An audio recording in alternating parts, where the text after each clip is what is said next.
जय हिंद साथियों, GK classes में आपका स्वागत है। जो भी साथी यूपी बीएड प्रवेश परीक्षा की तैयारी कर रहे हैं, आप सभी लोग जल्दी से क्लास में जुड़ जाएं। आप सभी साथियों के लिए बहुत ही शानदार क्लास लेकर मैं हाजिर हूं। साथियों, जैसा कि आप लोग जानते हैं कि डेली शाम 6 बजे आपकी सामान्य हिंदी की क्लास होती है और हम लोग सामान्य हिंदी की एक नए अध्याय समास के बारे में बात कर रहे हैं। अभी तक हम लोगों ने समास क्या होता है, समास की क्या परिभाषा होती है, समास के कितने भेद होते हैं, तत्पुरुष समास क्या होता है और कर्मधारय समास क्या होता है, इन सभी बिंदुओं पे हमने चर्चा कर लिया है। अब इस चर्चा को थोड़ी सी आगे बढ़ाते हैं और आज की इस क्लास में हम लोग बात करेंगे द्विगु समास क्या होता है और बहुव्रीहि समास क्या होता है। दोनों समासों के बारे में हम लोग विस्तार से बात करेंगे कि आप इसकी पहचान कैसे कर सकते हैं, क्या डेफिनेशन है यानी क्या परिभाषा है इसकी। परीक्षा में आप कैसे पहचानेंगे कि द्विगु समास क्या होगा, कर्मधारय समास क्या होगा, बहुव्रीहि समास क्या होगा और तत्पुरुष समास क्या होगा। ठीक है, तो चलिए आज की इस क्लास की शुरुआत करते हैं। उससे पहले अगर आप लोगों ने अभी तक चैनल को सब्सक्राइब नहीं किया है तो चैनल को सब्सक्राइब कर लीजिएगा, बेल आइकन को प्रेस कर दीजिएगा ताकि न्यू और लेटेस्ट अपडेट आपको समय के अनुसार मिलता रहे। इसके अलावा अगर आपने हमारे टेलीग्राम चैनल को नहीं ज्वाइन किया होगा तो उसका लिंक आपको वीडियो के डिस्क्रिप्शन बॉक्स में मिल जाएगा, वहां से जाकर के आप टेलीग्राम चैनल को ज्वाइन कर सकते हैं। वीडियो अगर आपको पसंद आता है तो लाइक कर दीजिए, अपने सभी साथियों और मित्रों में शेयर कीजिए और कमेंट बॉक्स में कमेंट करके ज़रूर बताइएगा कि क्लास आपको कैसा लगा। तो अभी तक हम लोगों ने बात किया है समास क्या होता है, समास की परिभाषा क्या होती है, समास के जो भेद होते हैं वो 6 भेद होते हैं। तत्पुरुष समास के बारे में हम लोगों ने बात कर लिया है, कर्मधारय समास के बारे में हमने बात कर लिया है। आज की इस क्लास में हम लोग बात करेंगे द्विगु समास के बारे में और बहुव्रीहि समास के बारे में। चलिए बात करते हैं द्विगु समास क्या होता है और बहुव्रीहि समास क्या होता है। द्विगु समास के बारे में बात करें तो जिसमें प्रथम पद आपका संख्यावाची होता है उसे द्विगु समास कहते हैं। द्विगु समास जो होता है उसमें आपका जो प्रथम पद होता है वो संख्यावाची होता है। आपको याद होगा हमने समास के अंदर पढ़ा है कि समास में 2 पद होते हैं, एक आपका पूर्व पद होता है, एक आपका उत्तर पद होता है। ठीक है, पूर्व पद जो होता है आपका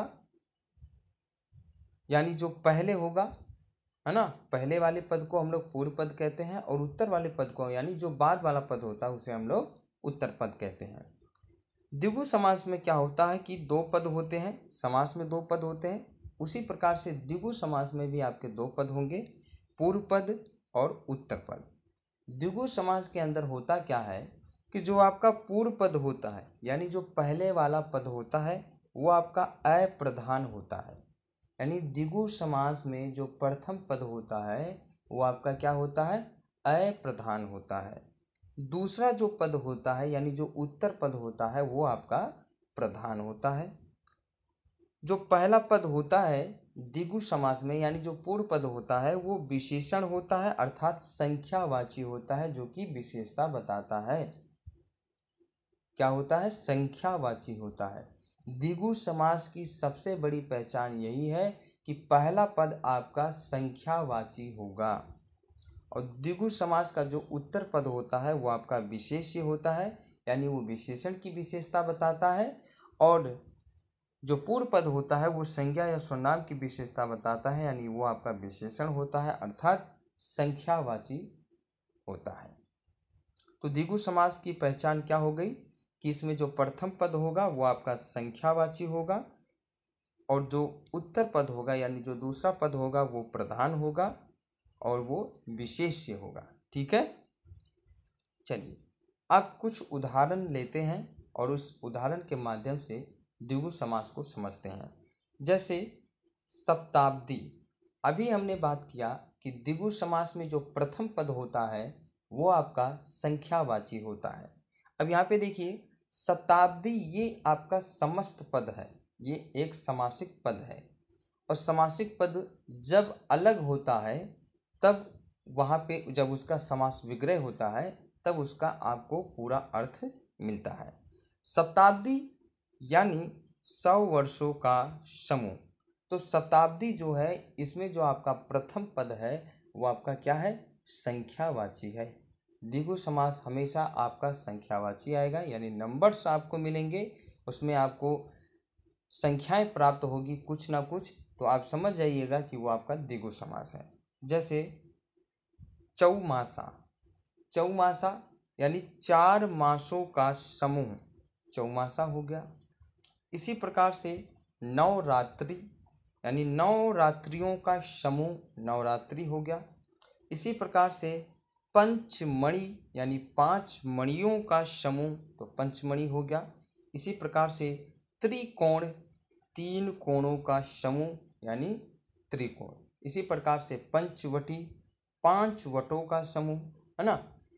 कई सारे आपको शब्द ऐसे मिलेंगे जिसमें आपका जो प्रथम पद होगा वो आपका संख्यावाची होगा। तो द्विगु समास की पहचान यही है कि प्रथम पद आपका संख्यावाची होगा, उत्तर पद आपका प्रधान होगा जो कि विशेष्य होगा। ठीक है, आई बात समझ में? आई होप आपको द्विगु समास समझ में आ गया होगा।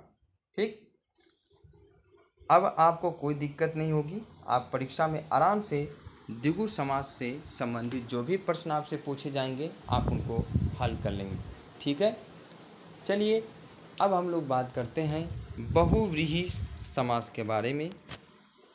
बहुव्रीहि समास क्या होता है? तो जिस समास के पदों में कोई भी पद प्रधान न होकर अन्य पद प्रधान होता है उसे बहुव्रीहि समास कहते हैं। बहुव्रीहि समास में साथियों कोई भी पद जो है वो प्रधान नहीं होता है ना। अन्य पद इसमें क्या होता है, प्रधान होता है। इस समास द्वारा रचित जो शब्द होते हैं वो विशेषण का कार्य करते हैं। बहुव्रीहि समास के द्वारा जो रचित शब्द होते हैं यानी जो समासिक पद होता है वो विशेषण का भी कार्य करता है। ठीक, जैसे उदाहरण से समझते हैं, दशानन 10 आनन है जिसके। दशानन 10 आनन है जिसके, और आपको पता ही है कि दशानन जो है वो रावण को कहा जाता है। तो 10 आनन है जिसके वो है आपका रावण। इसे हम लोग समासिक पद में कहें तो ये आपका कहलाएगा दशानन। आपको बात समझ में आई? ठीक है, और आपको याद होगा सामान्य हिंदी में एक आपका अध्याय है अनेक शब्दों के लिए एक शब्द, है ना। अनेक या एक संपूर्ण वाक्य के लिए एक शब्द का प्रयोग किया जाता है। जैसे यहाँ पे आपको दिया है कि 10 आनन है जिसके, उसे हम कहेंगे दशानन। तो बहुव्रीहि समास वहाँ पे आपका प्रयोग होता है। चतुर्भुज 4 भुजाएं हैं जिसके, और 4 भुजाएं किसके हैं, भगवान विष्णु के हैं, तो भगवान विष्णु को चतुर्भुज भी कहा जाता है। लंबोदर लंबा उदर है जिसका, ये भगवान गणेश हैं। भगवान गणेश का जो उदर है वो काफ़ी लंबा होता है इसलिए उन्हें लंबोदर कहा जाता है। इसी प्रकार से त्रिनयन 3 नेत्र हैं जिसके, ये भगवान शंकर जी के बारे में बताया जा रहा है क्योंकि भगवान शंकर के 3 नेत्र होते हैं। वीणा पाणी जो कि माँ सरस्वती के बारे में बताया जा रहा है, यानी वीणा है जिसके हाथ में वो है वीणा पाणी यानी माँ सरस्वती।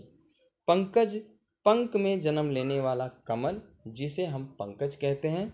तो कहने का मतलब ये है साथियों कि बहुव्रीहि समास में समास के पदों में कोई भी प्रधान ना होकर के अन्य पद इसमें प्रधान होता है, इस वजह से इसे हम लोग बहुव्रीहि समास कहते हैं। और बहुव्रीहि समास का जो समासिक पद होता है वो विशेषण का कार्य करता है। आई बात समझ में?